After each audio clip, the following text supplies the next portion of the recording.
Blake here, folks. We're going to be checking in on UPS again. We're going to be looking at the labor contract negotiations. The big news item here is we had 7 contract supplements and/or riders voted on. 5 of those passed and 2 didn't. But in case you're not familiar with the story with UPS's union labor negotiations, I'll give you a little backstory.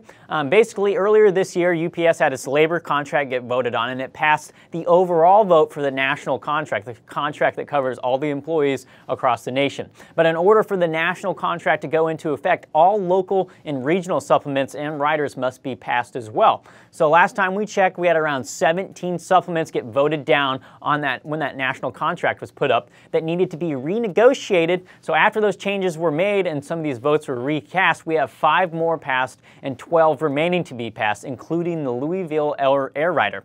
Investors need to really pay attention to this Louisville Air Rider from Local Union 89. It's the union in charge of the UPS Worldport. This is the world's largest automated package facility in the world. This particular union has a lot of bargaining power with UPS as they control arguably the most important packaging center in the UPS network. They rejected the recent central supplement, 3,580 against and 488 for. So as you can see, overwhelmingly against that contract. The central region contract was passed overall due to the inclusion of other unions voting for it. The total there was 11,000 for, 10,000 against. So it was a real nail-biter. But the big thing here, folks, is Local 89 still has its air rider for that particular hub up for vote. You still have some very important contracts coming up for vote as well, and some, like the Ohio supplements, coming up for the 3rd vote. It was recently voted down again, and after that 3rd vote, the union can move to strike, and that's where FedEx starts to get a little antsy. FedEx would love to see things not go well for UPS with these labor negotiations. If you're an investor in any of these companies, be sure to keep an eye on developments around these contracts